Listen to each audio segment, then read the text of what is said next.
Today on CityCast Portland, we're talking about the possible alterations to the Portland Clean Energy Fund tax, the new City Council-approved crowd control unit in the Portland Police Bureau, and the opening of the Soho House, a new luxury social club that's been called the Multnomah Athletic Club for hipsters. Joining me on this week's Friday News Roundup is Willamette Week City reporter Sophie Peel and our very own producer Giulia Fiaoni. It's Friday, March 22nd. I'm Claudia Meza, and this is what Portland's talking about.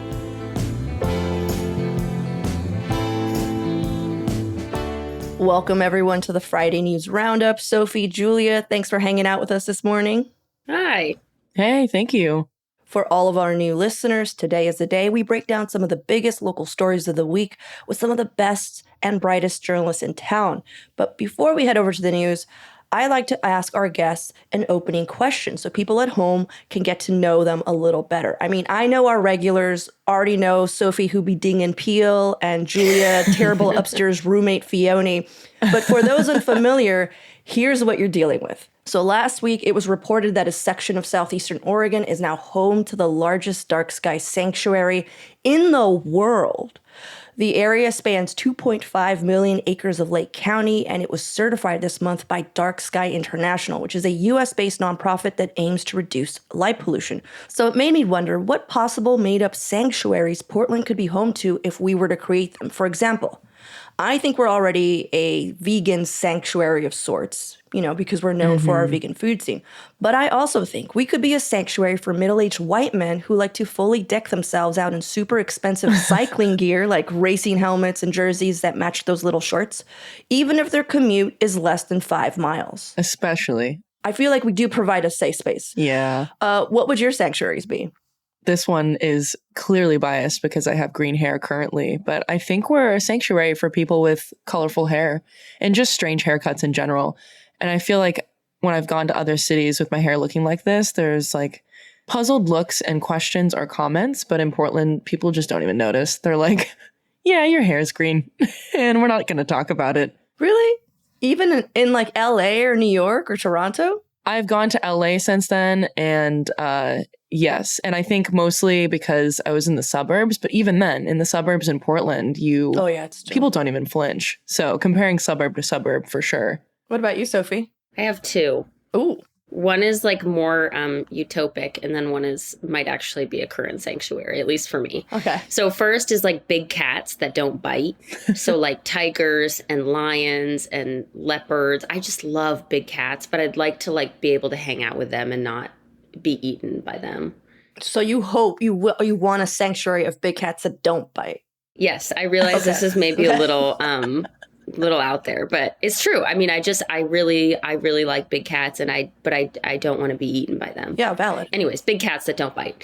Second one is, and I think this already is like my current workplace, but a sanctuary for people that like have no standards for like workplace attire. Yeah. Because I love it. Because at least at Willamette Week, at least the news team, like our advertising, they dress they dress like professionally, like business casual. And then the news team, we walk in like our big old hokas and like our oversized jeans and like, I mean, we just look like dorks. But I like it because it means I can look like a dork too. So that would be my sanctuary. That's like Claudia and I every day on this show. We log on. I know. When you said that, I was like, oh my God, that just hurt. But it's true. I don't think you look like dorks. You just look like you dressed yourself that day. Oh, no. When a kid comes in? But yeah, it's like, ooh. You're just like, somebody dressed themselves today. Oh. Nigel dressed himself today.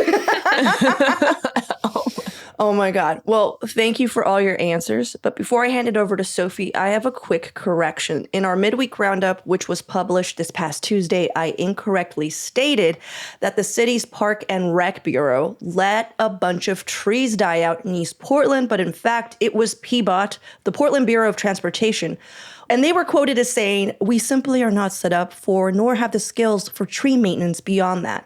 That being planting them. Remember that one, Sophie? I actually think you broke that story. Oh, I remember that one. Yes, yes. No, I remember that quote vividly about not having the skills to water. Free trees that the federal government basically gave us in a section of Portland that desperately needs trees. That's all. So anyhow, my apologies to Portland Parks and Rec and our listeners. John also apologizes. He's not here today, but he claims he didn't catch it in real time because he thought I was talking about the TV show, as it did sound like a possible plot line. But alas, it wasn't Pawnee. It was Portland. All right, on to the news of the week. Sophie, you're talking through a story you published last week on City Commissioner Renee Gonzalez trying to find ways to repeal and alter the Portland Clean Energy Fund, or PCEF, a fund we discussed at length on the show when we had City Commissioner Carmen Rubio on. So could you remind people what this fund is and how we got here for those just joining our thread? Yeah, so the clean energy tax, it was first approved by Portlanders in 2018, and it is a tax on medium to large corporations on their revenue. You know, really the point of it was to funnel that money into job training for BIPOC communities and then also towards climate resiliency. And really the point of this was to, allocate most of that money to communities of color that have historically been disenfranchised. The criticism of PCEF over the past years, and some of it I think has probably been warranted, other criticism is probably not, is that it's become sort of a slush fund. You know, we've brought in hundreds, millions more than we thought we would. We are swimming in money right now. The city has not been able to allocate it basically fast enough, which is sort of a trend right now regionally with lots more tax money than we ever thought we would bring in. And there, there's also been some real questions about specific places where that money has gone and if it's been used for its highest use. So Commissioner Renee Gonzalez took office in the beginning of January 2023, and pretty much immediately he started talking about kind of quote unquote right sizing the city's taxes. And, he was particularly critical of the Portland Clean Energy Fund. And so even from the beginning, he was sort of hinting at bringing this ballot measure back to voters. And in recent weeks, he's gotten a little bit more aggressive about it. It doesn't seem like he's particularly clear on what exactly he would be asking voters to do, but it sounds like what he's working on right now is potentially capping the amount of the tax revenue that would go towards climate resiliency and job training, and then any excess over that cap amount would go towards other city uses, whether it's general fund. He's specifically talked about public safety, which is sort of his bread and butter. So that's where we're at. It's really unclear whether or not he's actually going to pursue this thing.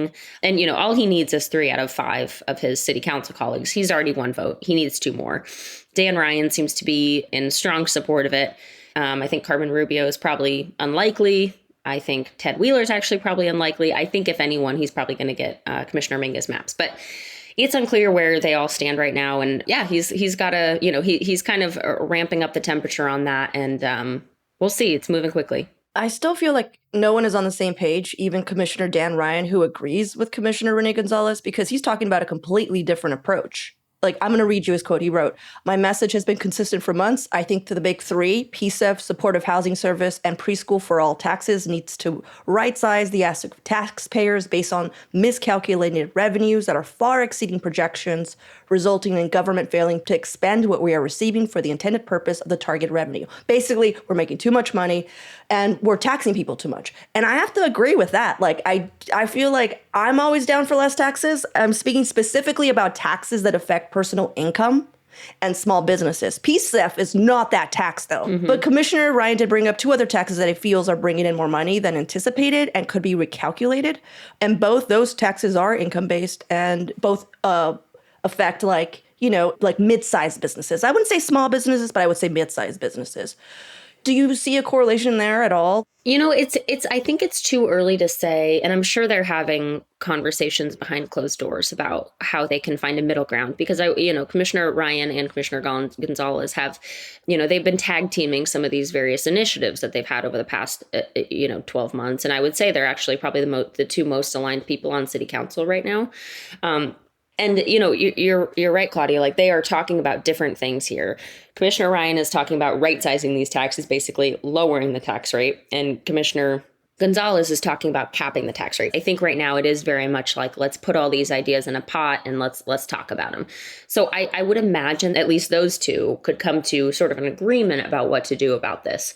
Commissioner Ryan obviously brought in other taxes to the conversation, like you were saying. And, he's been saying this again for months. But what I will say is I haven't seen a lot of action from Commissioner Ryan as far as like advocating for that.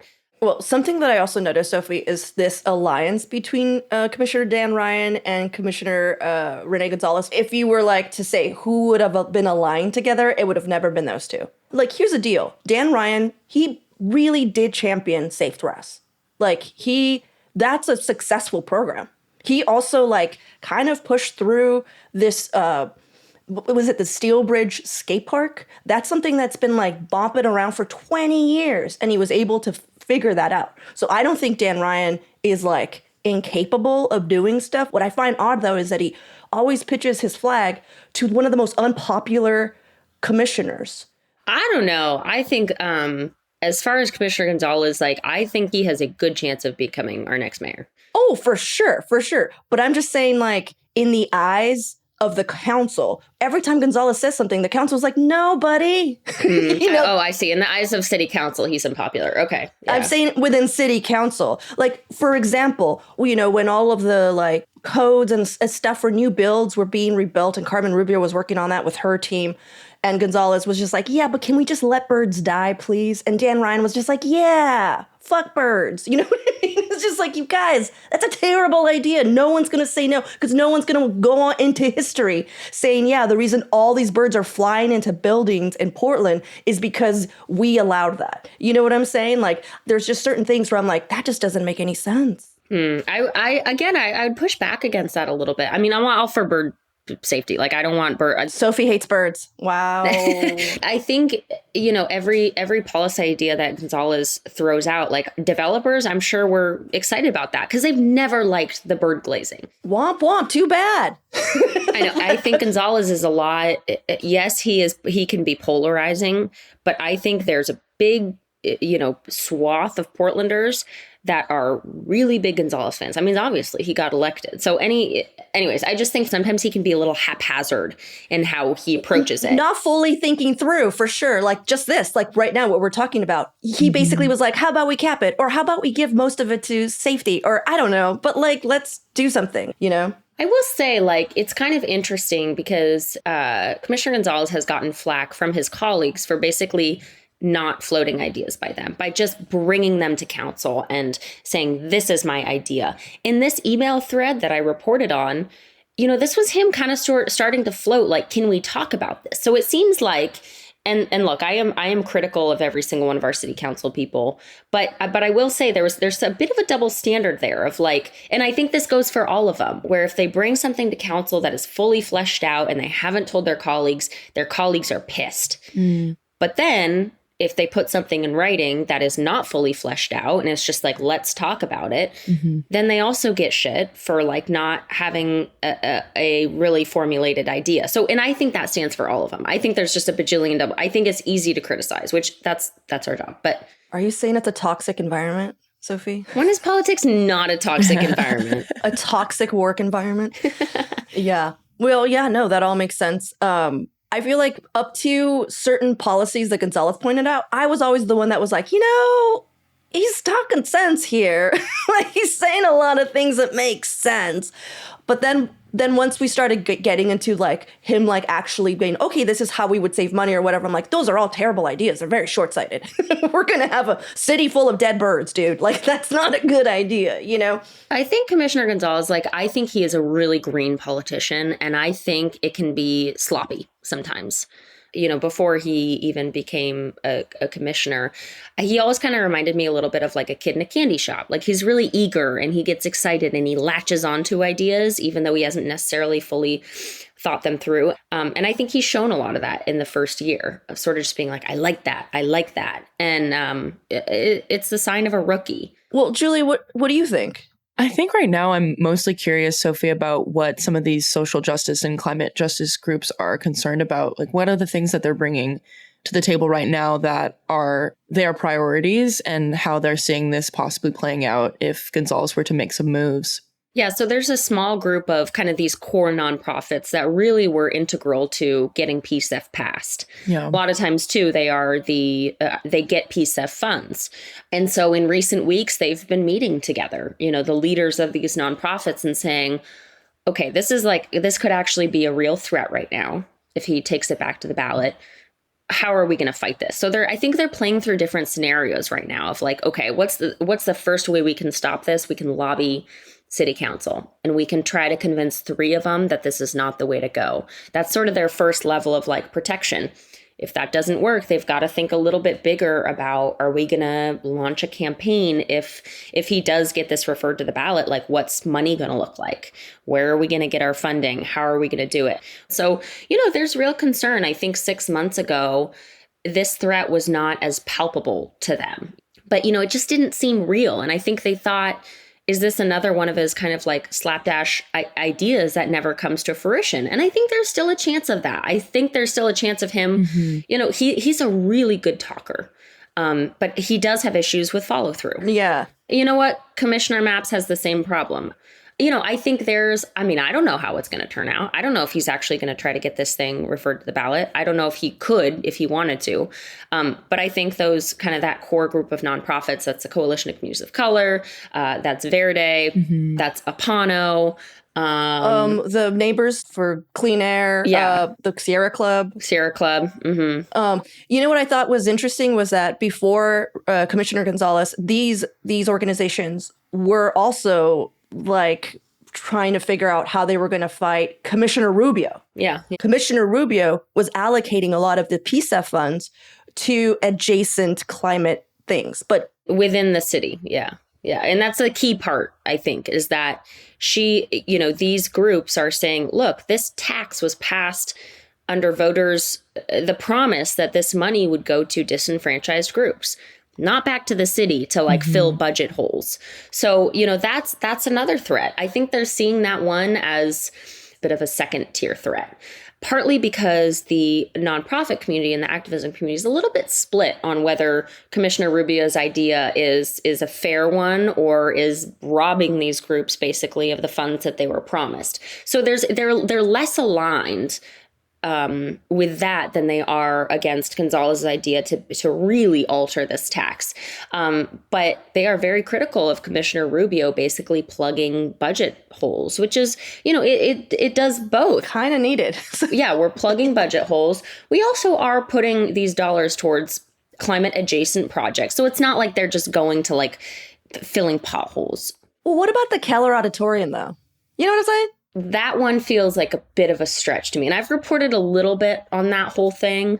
The city has long wanted to replace it. It's not seismically retrofitted, which a lot of buildings aren't. It's one of a bajillion that if the big one comes, it's going to collapse. But, I will say the Keller is a big part of our art scene here. Commissioner Rubio initially had said, I'm up for putting $27 million of PCEF funds toward the Keller, which that to me feels like, and this is my personal thought, that feels like a bit of a stretch because you could apply it's not seismically retrofitted to so many buildings in Portland. Mm-hmm. And it's like renovations are huge capital projects. This isn't $3 million that will keep a program going for 2 years. This is $27 million. That is a fraction of what the Keller would need for any of these 3 ideas. No, agreed. And also, it's an equitable fund for people who are experiencing it the most with our climate change, which is people of color and people who are in these areas. And I'm like, how is the Keller doing anything? Yeah. All I could think of was that it was some sort of political move. You know what I'm saying? That's all I could think of was oh, this must have been well, I'll do this if you let me do this. You know what I mean? But I don't know. But this is speculation. We're going to straight up speculation. So real quick, one thing I'll say about her plan was to put $500 million over a 5-year span of unanticipated tax revenue towards city adjacent projects. And the PCEF committee just recently, I think it was last month, said thumbs up to, what was it, 382 million of that for various projects. There's another tranche of money that has, and I think it's 182 million. 158 million. 158 million that will come back to the PCEF committee. I read your story. Oh, thank you. Better than me. And various projects, everyone can apply. City bureaus can apply, outside groups can apply, but she did really get her way with that $382 million. That's done. PCEF committee recommended that to the city council. City council still has to pass it. I don't think there will be an issue with city council passing it. So I'm looking at it as pretty set in stone. So again, back to the nonprofits, the groups that are meeting about this potential threat to PCEF. I think they have said, okay, what's our greatest threat? Right now, Carmen Rubio, maybe a little bit, but like our much bigger threat is Renee Gonzalez. It's an interesting story. I don't know where it's going to go. I have to say that kind of dissecting everything and all the commissioners play into this, not Mapp so much, just haven't heard his hand in any of this. But I will say that when we had Commissioner Carmen Rubio on, she was really emphatic, like, hey, anything that is being allocated has been approved by the PCEF committee, So there's that. But also, I don't want to pay taxes, And this is not, again, this PCEF, I'm not paying for PCEF. Like, that is like big corporations.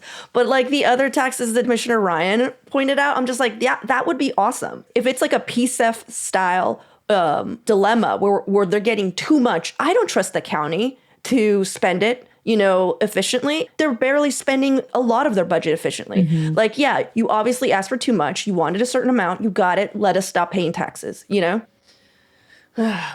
Well, thank you, Sophie, for reporting on this. I'm looking forward to seeing how this all unfolds. But let's take a quick break here. And when we come back, more headlines of the week.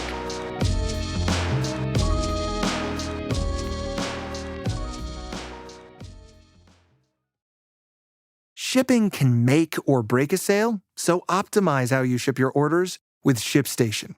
They make it easy to automate and manage orders no matter how big your business grows. And they might even be able to help reduce shipping and warehouse costs. So optimize and keep up your momentum for growth with ShipStation. Sign up for your free 60-day trial now at ShipStation.com and use the code POD. That's ShipStation.com with the code POD. All right, Giulia, what caught your eye this week? So my story is from Catalina Gaitan from the Oregonian, and they're talking about the Portland Police Bureau's new crowd control unit that was unanimously approved by City Council earlier this week.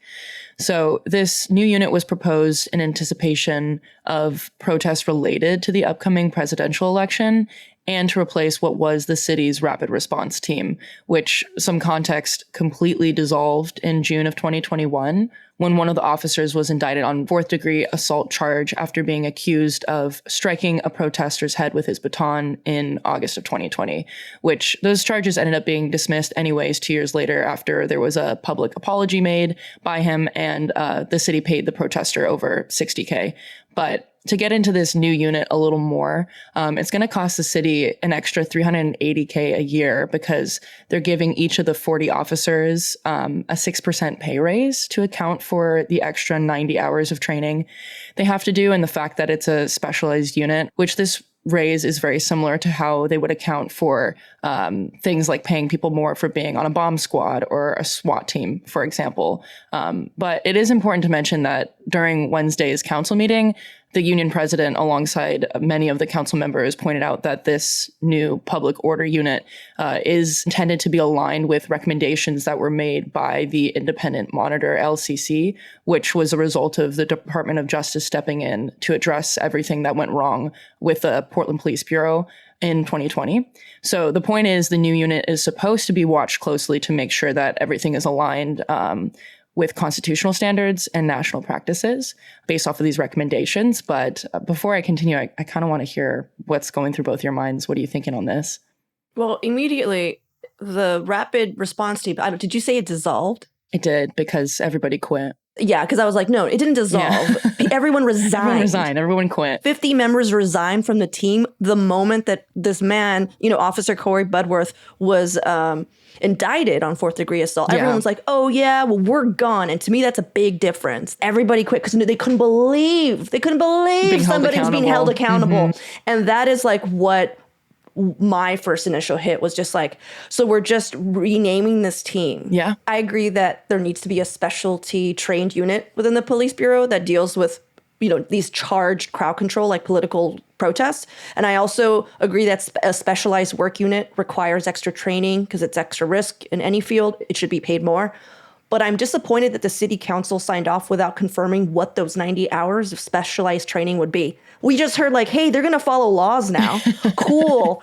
But like, what are they going to get trained to not escalate? Because the federal government was just like, at every point, you guys escalated. At every point, you guys made things worse.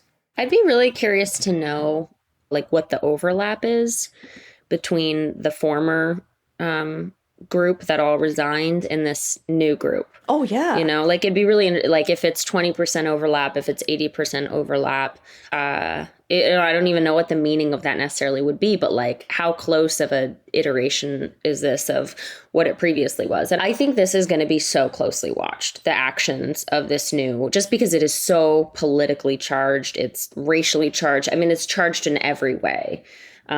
Cops, but also specifically like units that do crowd control because of 2020. So I think that like the every move of this group is probably going to be scrutinized. So I think there will be more to this. Yeah. Well, one thing I do want to point out is that it was Mayor Ted Wheeler's office that approached the Portland Police Association about 4 months ago to discuss creating this new unit. And I don't know if you saw, Sophie, but the U.S. courthouse downtown, it just installed these massive stainless steel security doors that are on hinges. It's like 7 large hinged barricades that could drop down in front. Oh, gosh. And and so what I'm saying is Portland is preparing for a bunch of protests because they know, they're like, if Trump wins, all hell's going to break loose. If Biden wins, all hell's going to break loose because that's what happened last time. But yeah, like those doors are actually facing Lonsdale Square, which is like where the bulk of the protesters gathered a few years ago. So like they're really like they're just learning from that past mistake. But I wonder, like, what if they gathered on the other side? They'd be so screwed. Oh, God. You've already found a way in. You should go be a mole and like become the leader and oh my God, lead them around the other side. And it's like, so you just cross the street and go around the block. Just to address a couple things that you both brought up, Sophie mentioning the overlap between who is on the rapid response team versus who will be on this new unit. They did mention that they intend to be completely transparent with who is on this team and be sharing that actively when the time comes. Oh, interesting. Will they present it in that way, showing who is who in comparison? I doubt it. We'll have to do that work ourselves. But that is something that we could be looking forward to. And touching on Claudia, one of the things you mentioned about not knowing what that training will look like, that was one of a few things that immediately drew my concern. But alongside that, the thing that I think is really glaring at this point is the fact that this was passed as an emergency ordinance. So the community wasn't given much time to properly review it.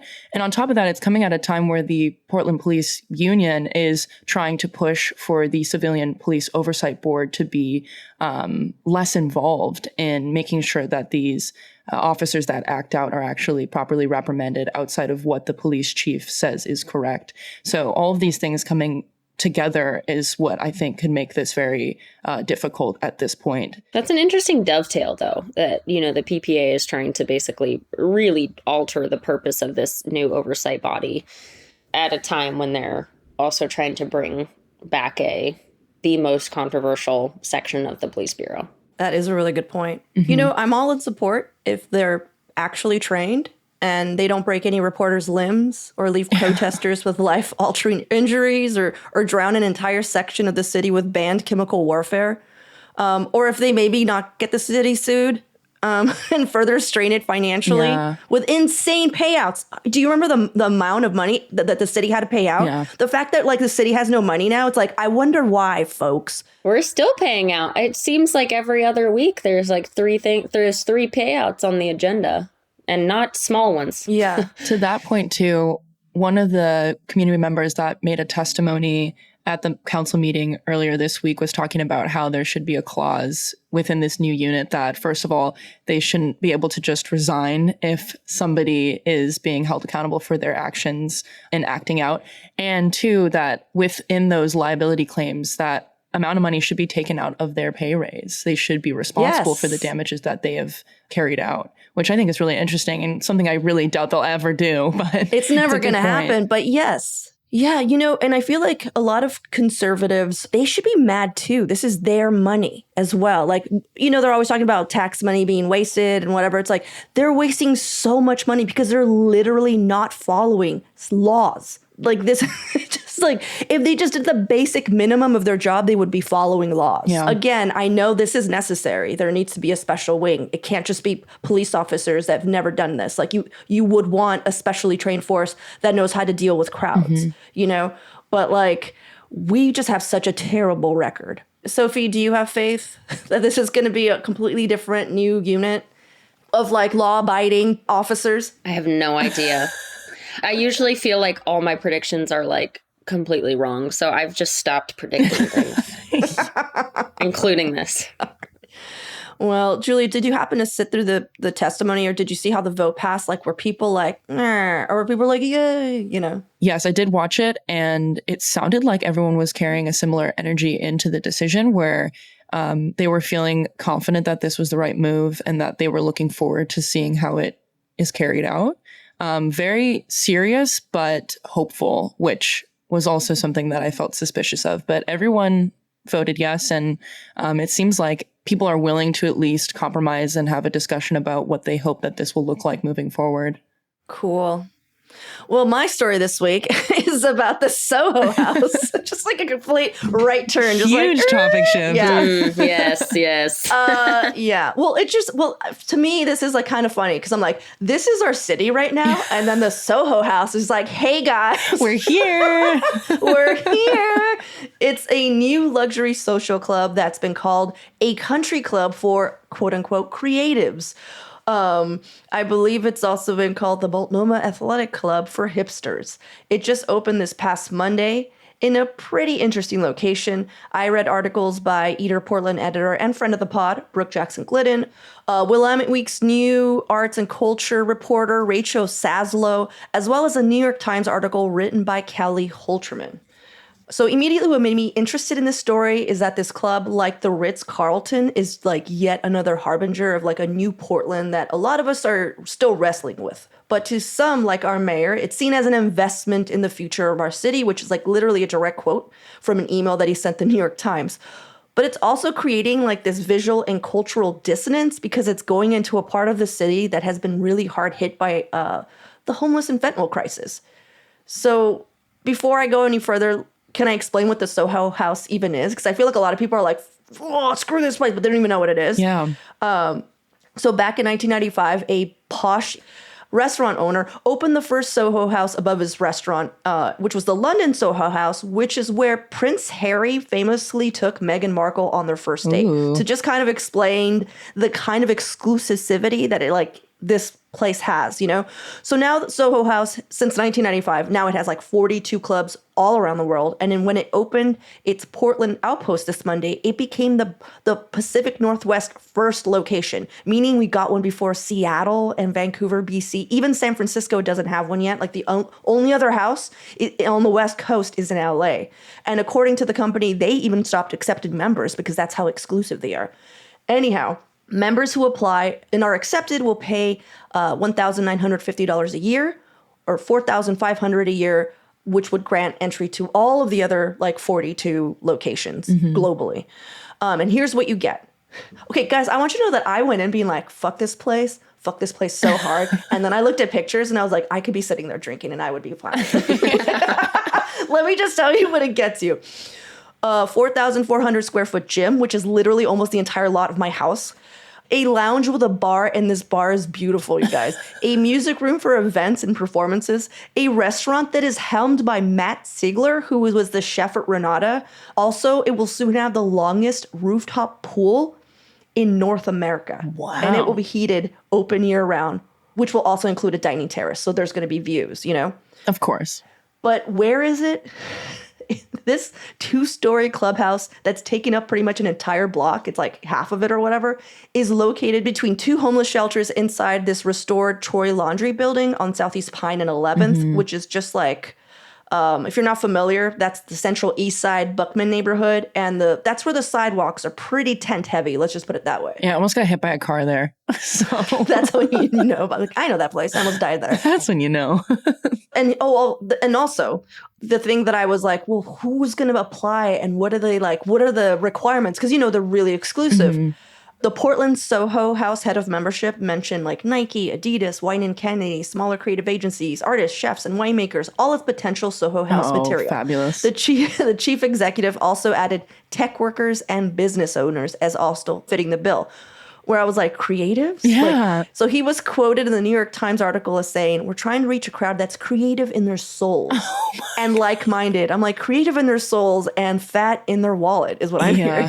And what really surprised me was that there were people interviewed in some of these articles that were so desperate to get in. And these are like young people, like young people that could do anything with their life. With their time and their money. Do you know what I mean? And money. To also just to shed some light into that desperation. Rihanna, Taylor Swift, and Leonardo DiCaprio all go to Soho Houses. Mm-hmm. But someone like, say, Kim Kardashian wouldn't be accepted as a member. If that helps anyone formulate what that vibe is like. Wow. So do you think you could get in? Me? Yeah. Not if Kim Kardashian can't get in. If Kim Kardashian can't get in, I have zero chance of getting in. No. Well, what do you guys think of this? Well, I mean, like, would you join? Here's the thing. I feel like it's one of those things that, like, if you know you can't get in, you're like, I hate this. This is stupid. People are buying their social status. And I do agree. Like, I think that. I think it's desperate. I think it's kind of sad. Yeah, it is really sad. I don't think these are people that I would want to hang out with, but I'd still want them to like me. But like, it's easy to throw stones when you know you like could. I think I could maybe meet the metrics except for the poor thing. I'm definitely too poor to get in. I was talking to someone yesterday about it actually. And like, it reminds me of like what social media would be like in person. Yes, that's a great example. I think it's one of those things though, that like, if you're in it, you love it. And if you're not in it or can't get in it, you're salty about it. But I also think I'd like to think that even if I made enough money to get in, I wouldn't go because it just strikes me as kind of sad. What about you, Giulia? Are you going to join? I feel like you're their material. You got green hair. You're young. Oh, no. Artsy. Don't put me in that box. You're creative in soul. Such a creative soul. No, you know what? I'm not really upset that it exists. I'm like, you know what? There's something for everyone, and that's not the thing for me because I really don't want much to do with it. But I will say, if I were to meet somebody that could get me in as a guest just once, I would absolutely go just out of morbid curiosity, which I'm sure all of us would. My curiosity is not morbid. Look at the pictures. It's gorgeous in there. Are you kidding me? They have like emerald tile and they have like a sauna and like... Fair, but I feel like the awkward tension. Lounge chairs look like it's made out of leather. Like I could feel it on my body right now. I would love to be a fly on the wall to just see how people interact. That's what I'm saying. Because what I've heard is that these are just like really attractive people who just like hit on each other. And it's like, God, I just wish I could like be under an invisibility cloak for like an hour and just watch people interact with each other. That's where that morbid curiosity comes into play. And I was talking to a friend about this last night to get their perspective on it. And the thing that they said, the term that they used was rich hippies, which is like an oxymoron and I think pretty hilarious.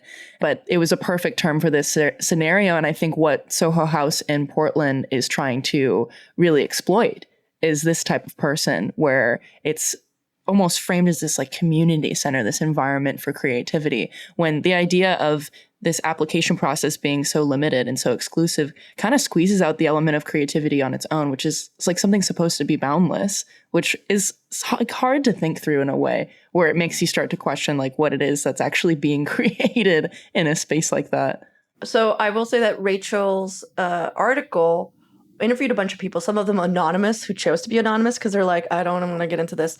But one of these people basically said, you know, a lot of my peers are joining Soho to be able to network with wealthy people who might collect their art.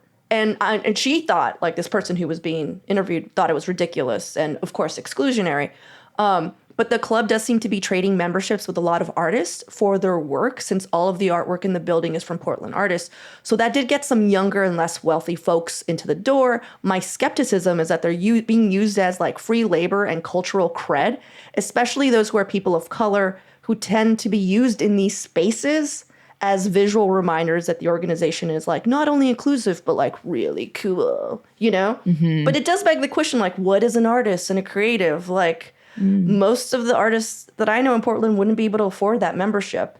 Also, the century-old building that it took over used to be an art collective since like the 1980s, and it was sold in 2016. And all of those artists, all of those Portland artists were displaced. And when the curator of the Portland Soho House was asked if any of their artwork was included in the building collection, they responded by saying, from what I understand, it was a lot of craftspeople, a lot of makers. There were a lot of different practices happening there, not all of which would have been appropriate for the art collection, meaning their stuff wasn't cool enough.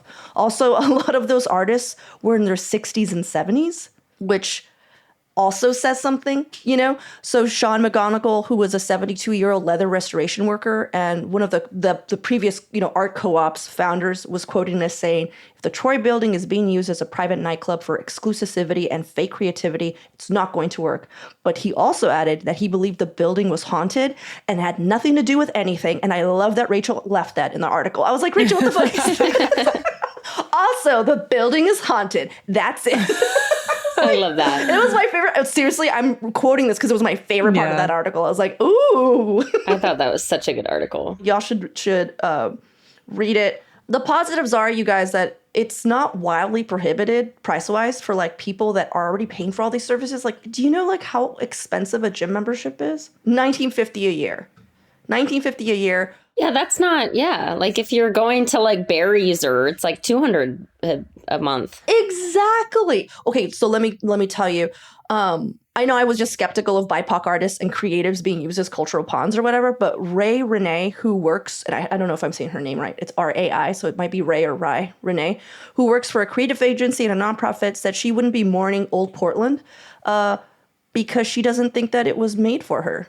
Like, she's like, old Portland is white and whack. And she didn't say that, but I'm just saying that. So she hopes that the club will be part of a trend towards spaces in Portland that are more welcoming, which I think is funny because it's like, how welcoming is an exclusive club? But whatever. Yeah. But she's just hoping that it like creates a good place to network. And that's just what it seems like. This is a place for people to network. And I know if I wanted a really fun club, I just want to relax. Like, I just want to sit in that leather chair and drink and not have to see everyone schmoozing or someone trying to get someone else to buy their art or like a sugar daddy and their child bride. You know what I mean? Like, I don't want to see any of that. I just want to drink a martini and sit in a leather chair. Yeah. So I don't know. But I do want to say that for all the haters, it was C. Breezy has said that, like, I don't see how you can hate from outside of the club. You can't even get in. It's like, can you guys make that like your outro song?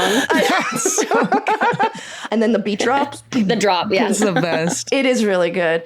We just kept thinking of that song when I was reading every article and people being like, fuck this club. I'm like, I don't know, man. Sounds like you can't get in. But also, like, I don't know if I would want to get in. Yeah. I don't know. I'm with Giulia. Somebody take us. I just want a martini. Yeah, just somebody, one. Somebody take us. I want to sit on the leather chair. I'll dress up. I'll try to really look nicer than I usually do. It's going to look like I didn't dress myself. Yeah. I'm going to have somebody else. Mom dressed me. I'm going to have mom dress me. Yeah. I'm going to look real nice. Well, you guys, thank you so much for hanging out with me. I hope everyone has a wonderful weekend. You too, Claudia. Thank you. Did you just wave at me, Sophie? No one could hear that. I don't know why I did that. Hear you wave? I feel like I've been on too many Zoom calls.